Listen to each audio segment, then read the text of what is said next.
नमस्कार।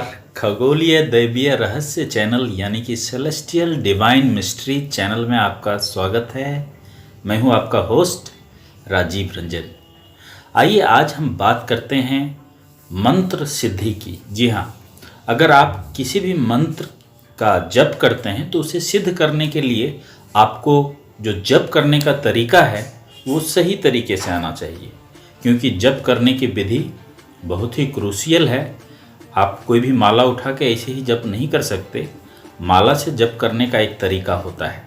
जी हाँ, तो अगर आप जप का सही तरीका से जप करेंगे तो आपकी मंत्र की सिद्धि अति शीघ्र होगी। जी हाँ, और जप करने के लिए आप सबसे ज़्यादा प्रेफर जो ऋषि मुनि हैं, जो हमारे ग्रंथों में लिखा हुआ है, वो रुद्राक्ष की माला को कहा गया है। जप करने के लिए सबसे बेहतर रुद्राक्ष की माला होता है। इसके अलावे आप तुलसी की माला या आप लाल चंदन की माला, मोती की माला, मूंगा की माला या स्फटिक की माला का प्रयोग कर सकते हैं। जप करने के लिए आपको एक बात हमेशा ये ध्यान में रखना चाहिए कि जप करने के लिए हमेशा आपको आसन पे बैठ के ही जप करना चाहिए।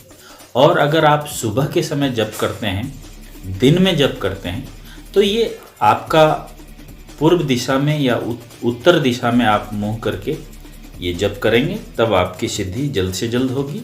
अगर शाम में अगर आप जप करते हैं तो पश्चिम की दिशा में अपना मुख करके आप जप कर सकते हैं। और जप करने के लिए एक चीज़ का और ध्यान रखना अति आवश्यक है कि जिस भी माला से आप जप करेंगे, जैसे कि ये स्फटिक की माला है, तो इसका ये लास्ट का मनका होता है, इसको सुमेरु बोलते हैं।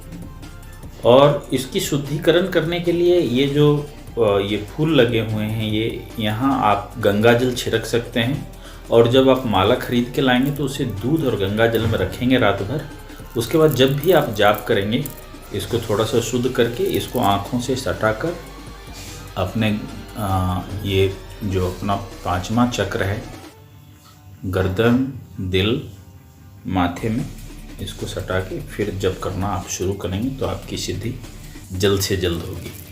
और उसी तरह ये रुद्राक्ष की माला है तो इससे भी जप कर सकते हैं। और जप करते समय एक बात और ध्यान में रखें कि कभी भी इस मनके को सुमेरु बोलते हैं, सुमेरु पर्वत, तो इसको कभी क्रॉस नहीं करना है। और जप करने के लिए आप यहाँ से जैसे शुरू करेंगे, सुमेरु पर्वत को कभी लांघना नहीं है आपको। उसके अगले मनके से आप शुरू करेंगे।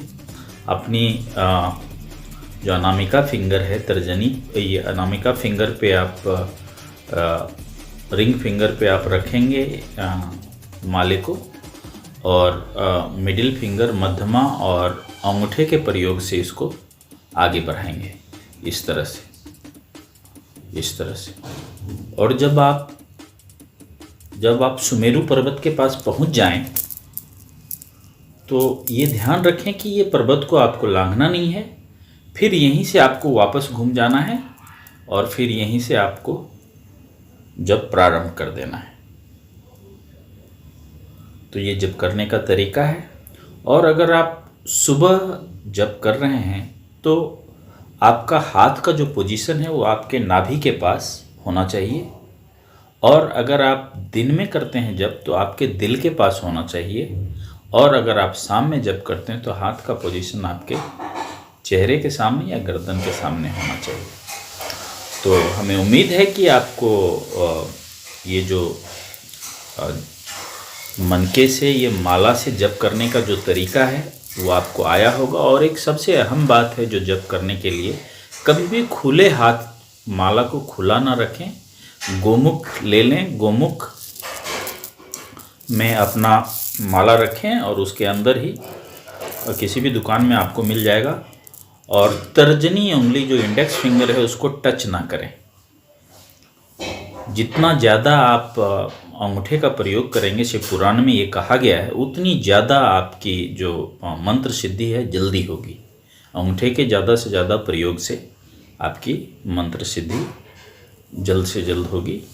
मिडिल फिंगर टच करने का मतलब है धन्य धान, आपको जो मेटेरियलिस्टिक चीज़ें हैं उसकी प्राप्ति जल्द से होगी। अंगूठा मोक्ष की निशानी है और ये मध्यमा जो है रिंग फिंगर ये शांति की निशानी है। तो इसलिए इन तीनों का उपयोग जप के समय किया जाता है और इसको गोमुख या कोई भी लाल कपड़ा है उसके अंदर ढक के आप जप का प्रयोग कर सकते हैं। हमें उम्मीद है आपको ये जानकारी पसंद आई होगी। अगर आपको ये जानकारी अच्छी लगी तो कृपया सेलेस्टियल डिवाइन मिस्ट्रीज यानी खगोलीय दैवीय रहस्य चैनल को लाइक करें, सब्सक्राइब करें, बेल आइकन दबाएं ताकि जब भी हम नया कोई वीडियो डालेंगे ज्ञानवर्धक वीडियो वो आप तक पहले पहुंचेगी। अपने दोस्तों को भी बताएं और इसे शेयर करें। नमस्कार। ओम नमः शिवाय।